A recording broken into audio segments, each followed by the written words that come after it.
Добрый вечер. Сегодня 23 мая, понедельник. Это 816-й день аннексии Крыма. Вы смотрите «Заман».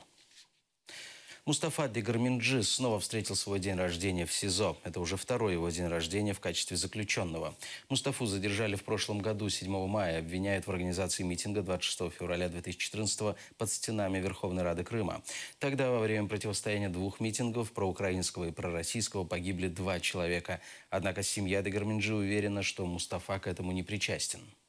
Мой брат, мой защитник, как я говорю. Мой брат, он в принципе не политик, не политический вообще человек. Он да, у него были свои взгляды, как и у каждого, да, человека, но он никогда не высказывал их. Да, Мустафа был на митинге, просто так случилось, что они приехали на митинг. Мой бабашка сразу зашел ко мне на квартиру. А Мустафа, говорят же, что должно произойти, то и произойдет. Он почему-то в этот момент посчитал нужным быстро бежать на площадь. И он со знакомыми пошел на площадь. Они были на площади, все было нормально, мирно. Тут началась потасовка небольшая. В этой потасовке участвовал, получается, его знакомый. И Мустафа стоял рядом, и когда он увидел, что это происходит, эта потасовка, он решил подойти. Но в тот момент, когда он подходил, на него пошла толпа. И он, самообороняясь, он, может быть, кого-то задел, кого-то ударил. Я не знаю, что там такое произошло. Видео, которое нам показывали потом, это видео мы сами с первого раза не поняли, кто там есть. Брат это наш, не брат, потому что это было любительское видео. Там очень плохо было все запечатлено. На видео видно, как он самообороняется, как он оттолкнул от себя человека. Я же говорю, я не считаю, что за это сажают и дают срок от 3 до 8 лет.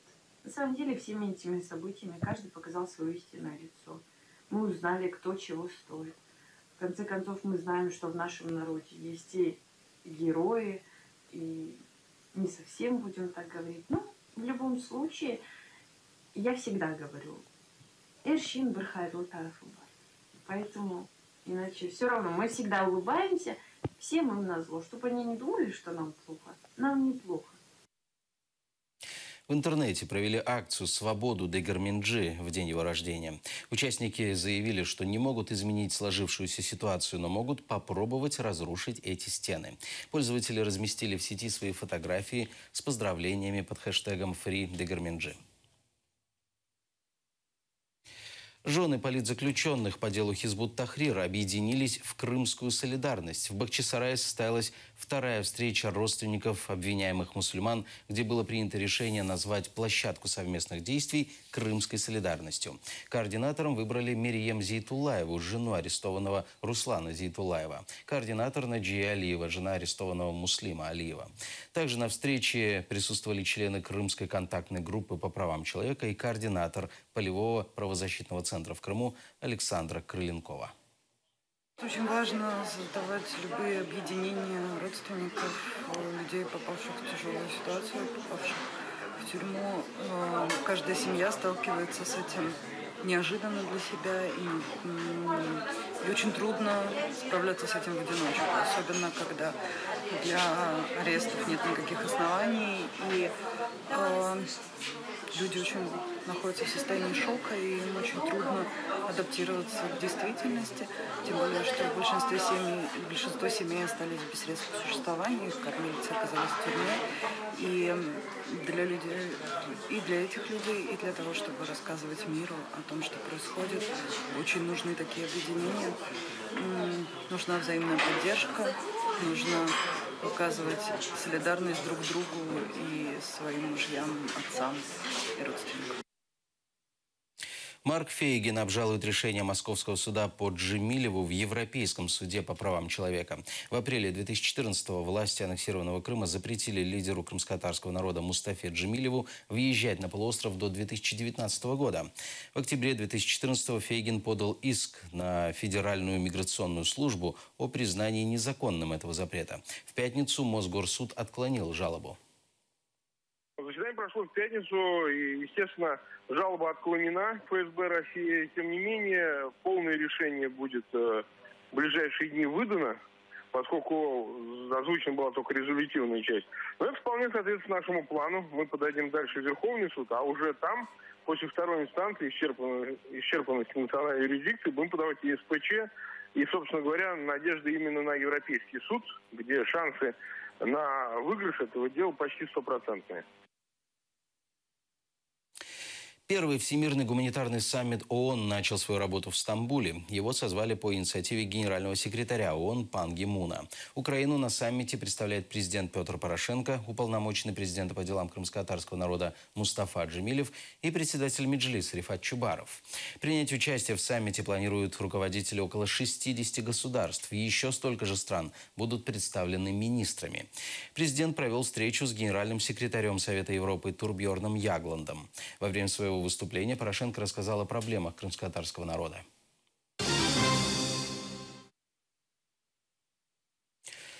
Российские власти приостановили деятельность одного из крымских перевозчиков. Жертвой запрета стала компания «Югтранс», которая зарегистрирована по тому же адресу, что и «Симсити Транс».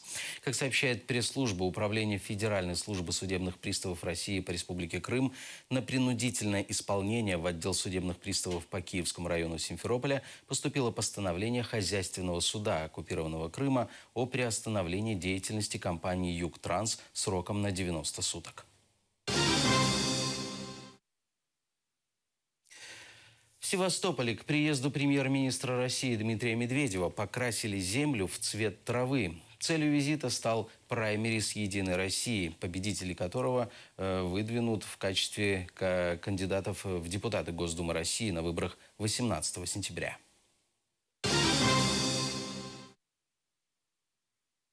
Жители Ялты уверены, что скоро им негде будет жить. По словам людей, оккупационная власть города утвердила генеральный план Ялты, где запланировано строительство многих роскошных вилл и поместий на побережье. Каждая из них частная, а значит, будет охраняться.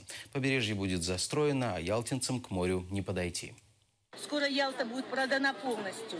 Для местного населения не остается ничего. Куда ни пойди, куда ни посмотри, на каждых буклетах кругом продаются, раздаются. И лишаются местные жители обычного подхода к пляжам. Нас лишили всему. Вырубили парки, где строит наше правительство дома и отдает на продажу. У нас в квартирах по 3-4 семьи, разных детей, бабушек и дедушек, по несколько поколений, которые не могут получить квартиру и ютятся в этих лачугах. Наши деды оставили нам свободную страну, которая уже берет нас за горло, и мы ничего не можем сделать. Мы остаемся не у дел. Мы остаемся за бортом этих элитных домов и комплексов, где простому человеку нет возможности даже подойти к пляжу. В Черкасах состоялся показ фильма «Хайтарма». Лента повествует о депортации крымско-татарского народа 1944-го. Показ провели в кинотеатре «Украина». Подробности в сюжете. Крымские татары! Предатели советской родины! Через 15 минут начнется погрузка по машинам! Это страшные страницы истории. Хайтарма демонстрирует широкому зрителю трагедию крымских татар, сталинскую депортацию. В результате нечеловеческой трагедии погибло 46,2% людей в дороге. В большинстве своем это женщины, старики и дети, потому что лучшие сыны этого народа на тот момент находились на фронте Второй мировой войны. Главный герой – летчик, дважды герой Советского Союза Амедхан Султан. В мае 44-го, после освобождения Севастополя, Амедхан отправляется в отпуск в родную Алупку. На его глазах 18 мая и начинается депортация его семьи, его народа. Согласно приказу, все лица татарской национальности объявляются изменниками Родины и определяются к принудительному выселению. С собой брать еды на 2 суток и теплые вещи не больше 5 килограмм на человека. Драгоценности, посторонние предметы запрещено. Кто изменник? У меня сын герой! У предателя сын может быть только предателем. Что ты сказал, пес? Ты на кого руку поднял? Падаль татарская! Дуже болісний, але дуже захоплюючий. Мені дуже сподобалося. Ну, я сподіваюся, що станеться якесь диво. Все ж таки татари зможуть почуватися захищеними на власній території. Просмотрел фильм и Вячеслав Самозванов. Ему 69. Он полковник в отставке, воевал в Афганистане. Во время просмотра ленты весь ужас войны снова обрушился в воспоминаниях. Кухоль солдат просить води попити. Взяв цей кухоль, забрав. Звірине лице Росії, це взагалі, воно так присутнє, присутнє для всіх росіянів. Трагедія в Афганістані, трагедія на Горному Карабахі, трагедія зараз у нас на Україні. Те ж саме. Карина и Владислав случайно попали на показ фильма, не жалеют. Емоції це просто не передати. Це дійсно їм поспівчувати те, що їх народ пережив тоді. Вся Україна має пам'ятати ті події, і такі фільми потрібно показувати чи не кожного дня, аби не забувати це все. Нам треба зараз доносити до центральної України, до жителів, що деокупація України, звільнення її від окупанта, можливо тільки якщо ми усвідомимо, що це наше спільне горе і що це наша спільна земля. Эльвина Сидбулаева, Эльдар Тарахташ и Якуб Эдемов. Заман, АТР. 18 мая президент Украины Петр Порошенко инициировал процесс внесения изменений в статью 10 Конституции Украины о создании крымско-татарской автономии. Наши журналисты поинтересовались мнением киевлян по этому поводу. Это было бы очень хорошо, если бы у татарского народа был кусок своей земли, который он заслужил на протяжении всего этого времени, которое, если он живет. Потому что они достойны этого, и они умеют только за этой землей смотреть. Никакие, как говорится, диктатуры, диктаторы, и что они не могут управлять своей страной так, как тот народ, который вырос на своей родной земле. Нация, которая жила много лет, как говорится, она должна иметь право, как говорится, быть самостоятельной на той территории, где она много лет тому назад жила. Не задумувався по цьому вопросу. Питання кримсько-татарського народу, як місцевої національності, треба буде вирішувати на загальноукраїнському референдумі. Главное, чтобы татары себя считали частью Украины. Я думаю, что это неправильно. Просто нужно назад все вернуть, как было, и все. Солидный народ, понимаешь, в истоках был, жили там, депортации были, вернулись, толком земли не получили, и опять начинается этот.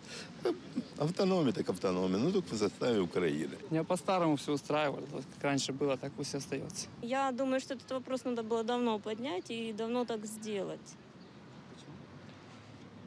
Возможно, бы тогда не было такой ситуации, которая сейчас сложилась. Це безглуздо піддавати сумніву те, що кримський татарський народ не є автохтонним населенням Криму. Тобто, можливо, те, що зараз прийнялось на законному рівні, так це є лише констатація історичного факту, не більше, не менше. Тому як можна бути проти цього, коли це історична правда? В принципе, это хорошая идея, потому что, как я помню, что татаров в основном прессовали, помню еще в Советском Союзе, в 1944 году, когда их массово выселяли, переселяли их в Сибирь, то, в принципе, это был как геноцид. Нельзя вообще людей искоренять из долгой земли, когда они там поживали. В принципе, считаю, что им надо уже дать, наконец-то, свободу и свою землю. У крымских татар единственная родина, которая у них есть, это, собственно, Крым. Крым как часть Украины. Поэтому, я думаю, они имеют законне право мати свою автономію в составі України. З кримських татарів є своя земля, вона повинна бути їхня, але в составі України. Крим – це, зокрема, і як автономія, це складова України, це складова нашої держави, нашої державності. І просто сьогоднішні існують серйозні питання, проблеми. Ми розуміємо, якого характеру. І тому потрібно мобілізувати суспільство, мобілізувати світову спільноту і повернути в лоно рідної України Крим із відповідним статусом кримсько-татарським. Традиционная весенняя встреча собрала вместе крымских татар Киева. Праздник прошел в Музее национальной архитектуры и быта Украины Пирогова. Здесь можно было послушать народные песни и музыку, принять участие в мастер-классах по традиционным крымско-татарским ремеслам. И самое главное – поддержать друг друга вдали от родной земли. Крымские татары, жившие в Киеве давно и оказавшиеся здесь после оккупации Крыма, собираются вместе на живописной поляне в Музее архитектуры и быта Украины Пирогова. Тут все круто, много соотечественников, крутые танцы, крутые песни, отличная атмосфера. Что еще нужно? Люди отмечают, что в условиях, когда многие оказались вдали от родной земли, такие встречи, хоть ненадолго, но дают возможность почувствовать себя дома. Мы можем познакомить детей и с нашими артистами, и с родными песнями, где они там могут услышать. Такие мероприятия дают нам и возможность встретиться, и возможность пообщаться, и возможность просто детям окунуться опять в свою культуру. Это дает возможность нам сохранить свою культуру, не потерять свою идентичность. Это очень важное мероприятие, на мой взгляд. На сцене танцевальные коллективы и знаменитые артисты Фими Мустафаев,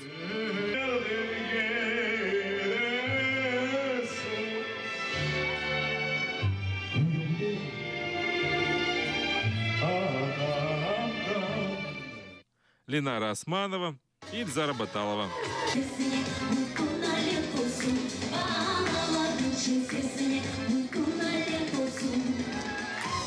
Под ее песни народ пускается в пляс. Народная инструментальная музыка звучит в исполнении Джемиля Карикова и его музыкантов.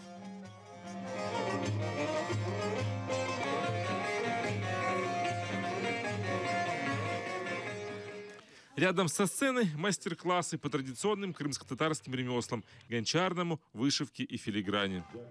Еще одной особенностью именно работы нашей команды здесь сегодня является то, что мы представляем именно хорошую, правильную реконструкцию наших традиций, которая просто через года передается из поколения в поколение. Мастерица Лиана Велиляева делает эскиз будущего орнамента, чтобы желающие потом могли сами вышить узор золотом.